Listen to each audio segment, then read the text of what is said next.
Corporate governance सुनने में थोड़ा भारी भरकम शब्द लगता है ना?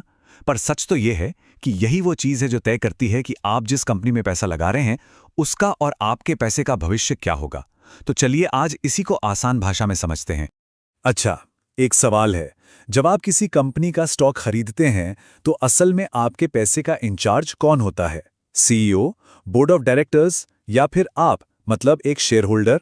इसका जवाब शायद आपको थोड़ा हैरान कर दे, और ये जवाब छिपा है सिर्फ एक चीज में, उस कंपनी की कॉर्पोरेट गवर्नेंस में। इस पूरे खेल को समझने का एक बहुत ही आसान तरीका है। सोचिए, एक कंपनी एक छोटी सी सरकार की तरह है। जो सीईओ है वो समझ लीजिए प्रधानमंत्री है, जो रोजमर्रा के काम और फैसले देखता है।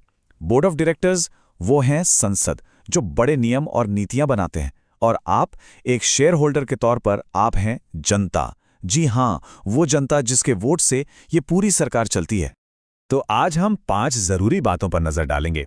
सबसे पहले ये कॉर्पोरेट गवर्नेंस है क्या भला, फिर ये इतनी जरूरी क्यों है, इसके मुख्य खिलाड़ी और नियम कौन से हैं, और अगर ये सिस्टम फेल हो जाए तो क्या होता है, और आखिर में एक निवेशक के लिए सबसे जरूरी सबक क्या है। तो चलिए बिल्कुल बेसिक से शुरू करते हैं। इससे पहले कि हम इसके फायदे नुकसान की बात करें, यह समझना तो जरूरी है कि आखिर ये कॉर्पोरेट गवर्नेंस होता क्या है। अगर एकदम सीधे सीधे बोलें तो ये किसी भी कंपनी का संविधान है।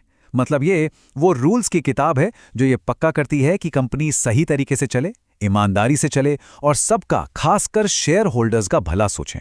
ठीक है, परिभाषा तो समझ आ गई, लेकिन असली सवाल तो ये है कि एक निवेशक के तौर पर हमें इससे क्या लेना देना, इसकी परवाह क्यों करें, ये हमारे पैसे को बचाता कैसे है भाई। देखिए, एक बात गांठ बांध लीजिए, अच्छी गवर्नेंस सिर्फ कंपनी के लिए नाइस को हाफ वाली चीज नहीं है। नहीं, ये आपके निवेश के लिए एक सुरक्षा कवच की तरह है। ये सीधे सीधे आपके पैसे को महफूज रखती है, रिस्क कम करती है और कंपनी पर लोगों का भरोसा इतना बढ़ा देती है कि उसकी इज्जत और पैसा दोनों बढ़ते हैं। और बात सिर्फ एक कंपनी की नहीं है। सोचिए, जब देश की बड़ी बड़ी कंपनियां अच्छे नियमों से चलती हैं ना, तो पूरी की पूरी इकोनॉमी मजबूत और भरोसेमंद हो जाती है, और इसका फायदा हम सबको, पूरे समाज को मिलता है। तो सवाल यह है कि ये पूरा सिस्टम असल में काम कैसे करता है, कौन है वो लोग जो इसे चलाते हैं, और कौन से नियम हैं जिनका उन्हें पालन करना होता है। तो सबसे पहले आते हैं बोर्ड ऑफ डायरेक्टर्स। इन्हें आप कंपनी का कोचिंग स्टाफ समझ सकते हैं। इसमें अलग अलग फील्ड के एक्सपर्ट्स होने चाहिए, लेकिन इनमें सबसे जरूरी खिलाड़ी होते हैं इंडिपेंडेंट डायरेक्टर्स। ये वो निष्पक्ष रेफरी हैं जिनका काम बस ये देखना है कि मैनेजमेंट कोई गड़बड़ तो नहीं कर रहा। भारत में सेबी ने इस पर बहुत जोर दिया है। उनका जो मशहूर क्लॉज 49 है, वो साफ कहता है कि ऑडिट कमेटी जैसी जरूरी जगहों पर इंडिपेंडेंट डायरेक्टर्स का होना ही चाहिए। क्यों? ताकि हिसाब किताब में कोई हेराफेरी ना हो और निवेशकों का पैसा सुरक्षित रहे। अब बात करते हैं आपकी, यानी एक शेयर होल्डर की ताकत की। याद है हमने कंपनी को लोकतंत्र कहा था? तो बस आपके पास जो शेयर्स हैं वो आपके वोट हैं। इन्हीं के दम पर आपको कंपनी के बड़े से बड़े फैसलों में अपनी बात रखने का हक मिलता है। ये अधिकार ही पक्का करते हैं कि चाहे कोई छोटा निवेशक हो या बड़ा, सबके साथ इंसाफ हो। लेकिन एक मिनट, अच्छी गवर्नेंस का मतलब सिर्फ कंपनी के अंदर नियम कानून मानना नहीं है। इसका एक और बड़ा पहलू है, और वो है कंपनी की समाज के प्रति जिम्मेदारी। मतलब बाहरी दुनिया के लिए एक अच्छा नागरिक बनना। और यहीं पर बात आती है CSR की।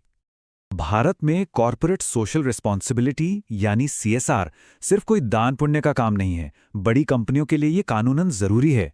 उन्हें अपने मुनाफे का कम से कम 2% हिस्सा समाज और पर्यावरण की भलाई पर खर्च करना ही पड़ता है। तो आप देख रहे हैं, ये सीधे सीधे अच्छी गवर्नेंस को सस्टेनेबल डेवलपमेंट यानी टिकाऊ विकास से जोड़ता है। बिजनेस भी करो और समाज का भला भी। चलो, अच्छी अच्छी बातें तो बहुत हो गईं, पर तब क्या होता है जब ये पूरा सिस्टम ही लड़खड़ा जाता है? एक निवेशक होने के नाते हमें किन रेड फ्लैग्स यानी खतरे के संकेतों पर नजर रखनी चाहिए?